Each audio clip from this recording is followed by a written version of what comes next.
Hello and welcome to Honolulu to PTC 24. Joining me now is Jeffrey Moerdler, partner from the New York office of Mintz. Jeffrey, thanks so much for joining me. Thank you for having me. You've had a long flight to get here. It's about what? 11 hours from New York. Still a long flight, and it's not that bad. Yeah. But how are you finding the conference so far? So far, it's great. I've attended a couple of the conference events, but also had multiple meetings with people I have relationships with to grow those relationships. And this is the perfect place to do those kind of things. It's amazing. It's a huge number of people from all around the world concentrated in one central location. Okay. I think what's very exciting about what you do is that you really see the intersection of legal matters within technology, telecoms, but also energy.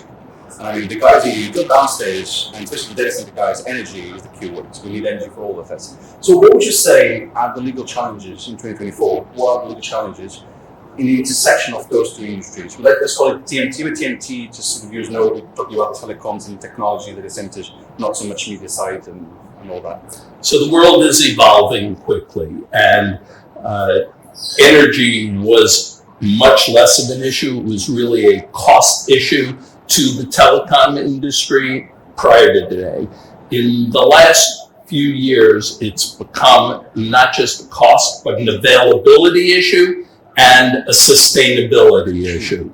And it's going to become much more so because the world is evolving and we need to all move to a much more sustainable world. So I'm in kind of an odd, eclectic position. I'm a real estate or property lawyer by background. I did my first telecom deal in 1986, my first data center in 1990, and I have a split practice between real estate and telecom and technology, and that has expanded into sustainable energy. So I'm also the real estate transactional person in my law firm's energy and sustainability practice, and I'm working on multiple potential data centers that are fully sustainable off the grid.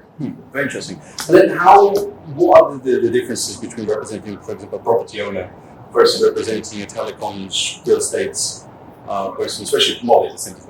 So the goal, regardless of who I represent, is to get to closure, to get the deal done on a basis that works for all the parties.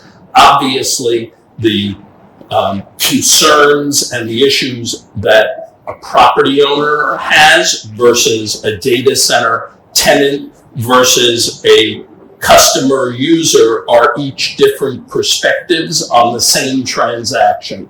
And the art here is blending them all and coming up with something that works for everyone. Okay. I guess the key word as well, it's AI. That's on everyone's mouths here. I think you have plenty of business, but how much has AI changed the business? Are you having to hire people? Like, how much of AI do you see on what you're doing? Have you seen an upsurge? So there's definitely, over the last 12 months, a surge in transactions that are focused on serving the growing AI industry.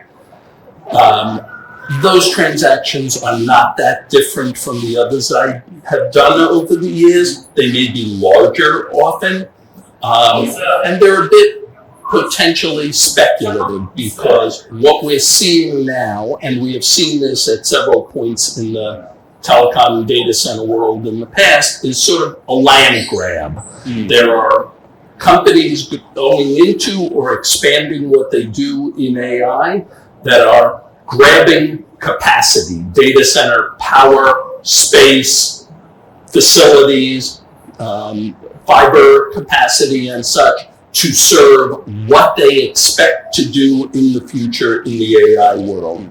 And the challenge is how to serve all those needs and finance and fund those transactions where in some cases, many cases, it's a bit speculative. It's not a today need. They're reserving capacity, expecting the need to exist over the next few years.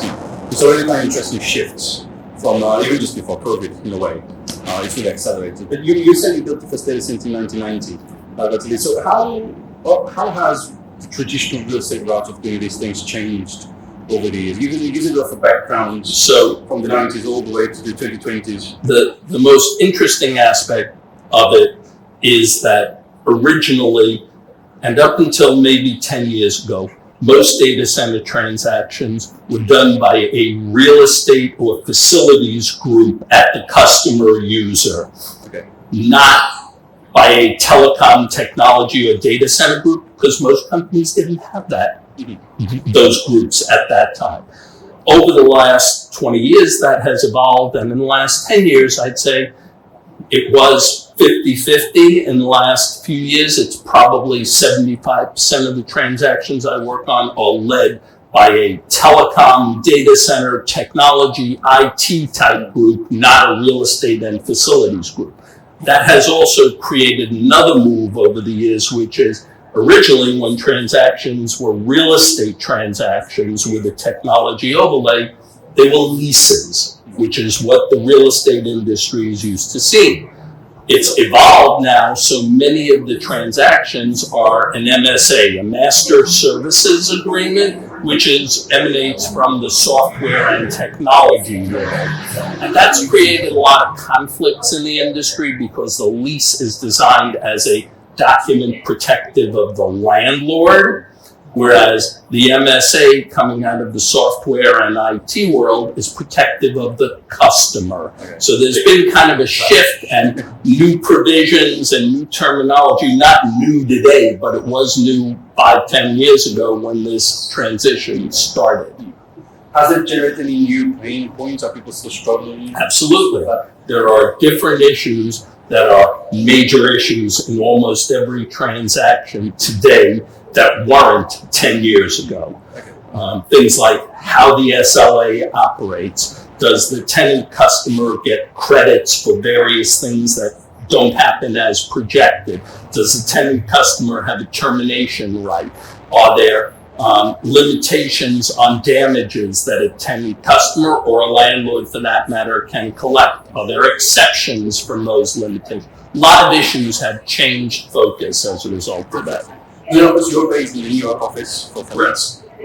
New York is very international. It's a global city. So can you pinpoint us to what sort of geographies you serve on a daily basis? So I lead a team of about 10 people in this space, and they are about half in the New York office, but we have people in Boston, Washington, LA, and San Francisco offices.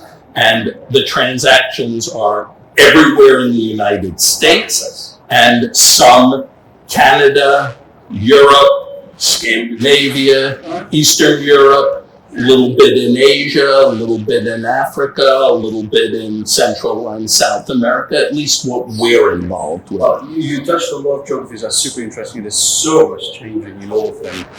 Europe is always known to be a bit more bureaucratic than anywhere else. What would you say when a client comes to you, and you can even split these by regions if you want now at this stage. When a client comes to you, or clients, what are the main, main questions that they have? What's the main worries that they have?